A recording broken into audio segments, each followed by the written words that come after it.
Your village people are romancing your finance. That's just it. I'm sorry, but it is what it is. So that Habib got to be staring at me like this. Come. And me to be like, I'm not gonna go there. I refuse to come. You withdraw 50,000 naira maybe 2 hours ago, and the next thing you are seeing is 500, and you're like, 500. Guys, welcome back to my channel. My name is Deborah. You can call me Do. If you are new here, thank you so much for watching. I talk about business, I talk about finance, and I talk about my lifestyle a few times. If you're a returning subscriber, thank you for coming back. Thank you for coming back to always watch my content. So today we'll be talking about the part 2 of how to save your money in 2022. Quick way to save, apps to save money, tips to save money, etc. Okay, so if you want to know how to save better, let's dive straight into action. So the first point I have here is track your spending for the last 3 months. Now, you need to know where your money is going. Our last point was, I think, is a shopping list, yeah? So track all your spending for the last 3 months. What have you done with your money? So let's say in a month you bought actually worth 200,000 naira. Yeah. So that means majority of your money, and you earned 300,000 and you bought actually worth 200,000 naira. That means your village people is here, and the angle they want to come at you is actually that is where they want to get you. You understand? Your village people are romancing your finance. That's just it. I'm sorry, but it is what it is. So what is that thing that is not really necessary, but it is taking a bulk of your money at the end of every month? There has to be something. Locate it. So when you locate it, then you can now have a rule that if you want me to buy your ashwebi, then you have to inform me about your wedding 6 months before your wedding. That means I should be important to you, so you inform me ahead, so that I can allocate a particular percentage of my savings per month. Say, if I save 5,000 per month for 6 months, that is 6,000 naira. So if you actually 6,000 naira, that is enough to save for your clothes. Or if I decide to save 10,000 naira per month from my income, so it's convenient for me, it's comfortable for me. So you can set a rule. So not like someone will now come and tell you, oh, my wedding is next month, can you please be my chief bridesmaid? My bridesmaid disappointed me. You cannot save everybody because you are not Jesus. So don't say, she came to me at the last hour because my bridesmaid disappointed. So that means you were not the main destiny, you're just an emergency person. And that would have an effect on your finance. So you should be careful about a decision like that. Do you understand? So have a rule. If I am that important to you, you inform me about your wedding 6 months to. When I did my wedding, I told my my bridesmaids, my best lady, a year to my wedding. So she had a whole long year to prepare for my wedding. And her sister's wedding was Saturday, mine was Thursday. But because I told her a long time ago, she prepared herself and she was able to make things work. Do you understand? So what is chopping your finance? What is eating your finance?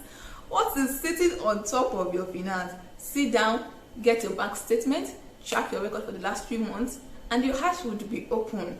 Trust me, your heart will be open. But don't be too harsh on yourself.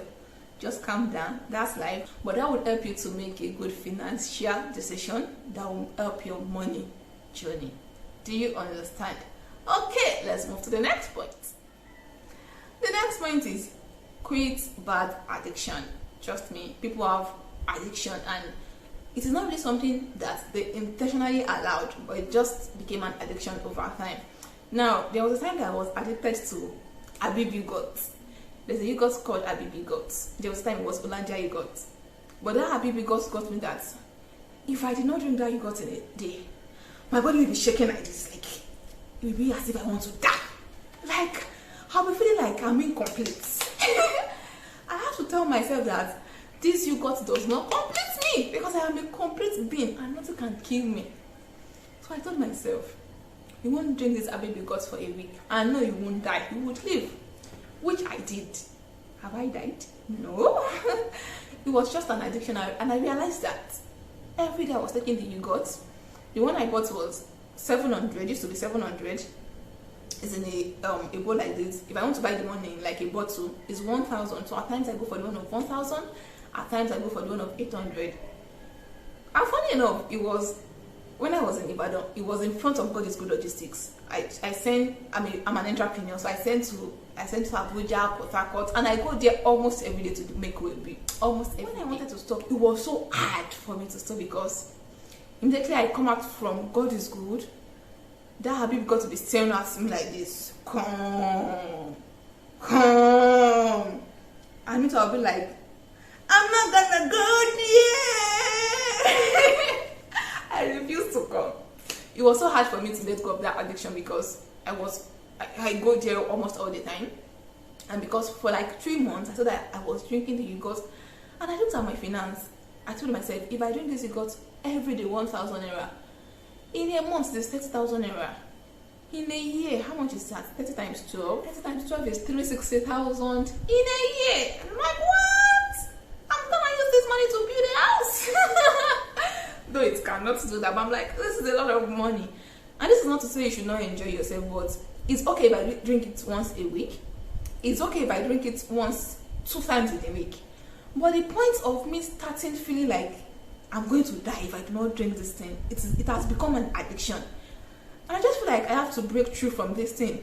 Worst thing is, my sister will say, please buy me a baby got to call me back. Or my mom will say, buy me a baby got to call me back. They will not give me my money. They will not refund me. So at times I'll go there, I'll pay 2,000, I'll buy you got, I'll give my mom, I'll give my sister. They will scoff me like, so you cannot buy you got for us. How much is it got? They will scoff me. So I'm like, this thing per week, I'm spending like 10,000 on a baby got. Am I okay? Are you okay? So the time I stop, they'll be like, I baby got money. So if I go and weigh my goods, they'll be like, you did not buy because I say, I did not buy. I did not buy. I'm taking care of my finance. So small by small, I started, and at a point, the last time I took a baby got was that not December? This is February. I think it was December. If I see it, I feel like taking it. I just take it, but it is no man addiction. So get rid of addiction. If you are addicted to something and you are like, I have to take it every day, and it is not food, it is not a necessity. Before you know it, that thing will take charge of your finance and will eat deep into your finance. Trust me, that is how it is. Try as much as possible not to be addicted to anything. It is good for you to enjoy yourself, but don't make anything like your small god. If your village people want to take charge of your finance, they send you something in a beautiful package. One of the ways they use, I'm talking from experience. They will send you something in a beautiful package. You'll be like, I cannot do without this baby gods. They trap you, and every day you'll be doing daily contribution. Your people call it a job, and before you know it, it becomes an addiction. And when it becomes an addiction, it is difficult to get out from it. The next point is avoid eating out. Cook in bulk. If you are opportunity to have a freezer, trust me, the best thing is to cook in bulk. I rarely eat out except if there's a need for it. Say, okay, we are going out, we want to go and enjoy ourselves. That is intentional. Not like I choose to eat out because there's no food, there's no cooked food, and I'm very hungry, so I'm like, okay, let me go and eat out. Eating out too can quickly affect your finance if it becomes an addiction. If you eat out every day, let's say you eat in a restaurant and you spend 2,000 naira per meal, 2,000 times 30 days, that's 60,000 naira. So in a month, just for that afternoon meal, you are spending 60,000 naira. We know that things are more expensive now, but if you stock your house with 60,000 naira, trust me, that will be a lot. You understand? So cut down eating out as much as possible if there's no need. I'm not saying don't go and enjoy. Be intentional about that. Like, okay, twice in a month, I go to a nice restaurant, I enjoy. I think about fresh idea. That's different from, I'm hungry. Then you go and eat out because you're hungry. As much as you can, cook in bulk. Even if you're hungry, you know that you can bring out something from the freezer, you microwave it, and in no time, food is ready. That leads me to the next point. The next point is have a budget. Have a budget. So I'm going to make a video about budgeting very soon. Maybe the next 2 or 3 videos, you'll see it. So have a budget and work with your budget. Have a budget and you tell yourself that no Mimi is gonna me. No Mimi will me from my budget. I'm someone that I'm very strict with my budget. When I was preparing for my wedding, those vendors, we showed ourselves perfect. All the vendors I used are very good. Like, I'm lucky to have good vendors. But you know, I reached out to a makeup artist. My budget for makeup was, I think, was 40,000. And I'm like, okay, let's say worst come to worst, I can move to 50,000. All my budget have an allowance, like, okay, the worst case scenario, 45,000. So the set of makeup artists I was first reaching out to, they were telling me everything is 100,000, 120,000, 150,000. Because I knew that I cannot use 150,000 to do makeup. It's like that makeup will carry me to heaven. I don't understand. Where will that makeup carry me to? I cannot. It is not possible.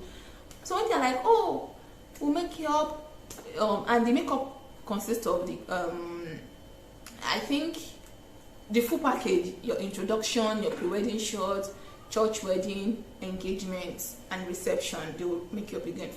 So I'm like, 120,000. How much is the money in my account? You understand? So I did not even think about this thing. I think I spoke with about 6 vendors before I got a vendor that I eventually used, because she was around my budget. I saw the artwork, they are nice, I like them, and I'm like, okay, let me go for this.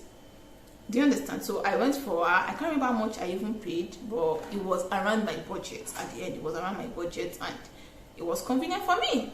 Do you understand? So have a budget, and if you have a budget, it's more easy than if I did not have a budget. I feel like first vendor said 120, second one said 100, another one said 80. I feel like it's like that's the price, let me just go for it. But I had a budget in mind, and I'm like, the worst I can, the highest I can do for makeup is 45k. Apart from that, forget it. I'll just use clay and clay my eyes. I'll just go and pack clay. Let me just clay my tea myself. At least if I use K, it's going to look like Mary Kay. So that was the fact. That was because I had a budget. And apart from makeup, it happens for all other vendors that I would not want to bore you with the details, because this is not a wedding vendor video. Have a budget and stick with it. And even if the things you want, they're telling you, this is the price, keep searching. That one that is your own will find you. You find the one that is you. You find something that is within your budget, or ask around, where can I get something with this budget? It helps a whole lot. And the next point is automate your savings. Now, after having a budget, like this is how much I want to spend on my clothing in a month, in 6 months, in a year, this is how much I want to spend on rent. Automate your savings. So if you are saving for a car, if you are saving for a house, anything you are saving for, automate your savings. So you would know that at the end of this month, $100 goes to housing. At the end of this month, $50 goes to my retirement fund. At the end of this month, $20 goes to groceries. Have a budget and just automate your savings, so that when your earnings drop, everything just automatically goes into your account where you are saving. The next point is pay with cash. You realize that when you are going somewhere, when you are going for shopping and you pay with cash, you would be conscious, like I've spent 50,000. No. What did I buy? I don't know if you've been in that situation before. You'll be like, how did I spend 50,000? How? You withdraw 50,000 maybe 2 hours ago, and the next thing you are seeing is 500, and you're like, 500 naira. Is it like I'm blind, or my eyes is paining me? How did I spend this money? That's because if you're using your cash, it makes you to be more conscious of the fact that you have spent a lot of money. But if you're using your card, you just flip it. Then you enter your PIN 1222 4199 419999. You just keep entering your code, and you press accept, and you keep shopping. So it is maybe the end of the month when you try to check you track your expenses, and you're like, what's it by me, and a fish me, and I've got me. What to go so it's when you decide to do your audit that you feel that you would realize that you have spent a lot of money on something you should not have spent a lot of money on. So if you are going to do shopping, try as much as possible to use cash if you can. And the last point is sell items you are no more using. So let's assume you have 2 microwave at home. Maybe you got one, someone gifted you with one. The other one is just there useless, and you don't want to give it out. You can give it out if you want to. If you are allowed to do that, you can do that. But there are some things we have in our home that if you are not using them, they are practically useless. So we have a lot of pages on Instagram that they sell old stuffs, like sell before relocating. If you want to relocate abroad, they sell for you. So even though they are not relocating abroad, the things you have, they can sell your stuff for you. So you have 3 fans. What are you fanning? Only you are not married, no children, 3 fans. You put one here, put one here, put one here. So anything that you're not using consistently is just there for like 6 months, it's there for a year, you've not used it. I mean, sell that stuff and save the money. That would also help your saving journey. I hope you got value in this video. Please give me a thumbs up to encourage me so I can keep dishing out valuable content, and so that the YouTube algorithm can push my videos to more people that needs to see it. Please like, please subscribe to this channel, and turn on the bell notification so you don't miss my video when it is out. Thank you so much for watching my content. Thank you for your support. I am so grateful, and I'll see you in my next video.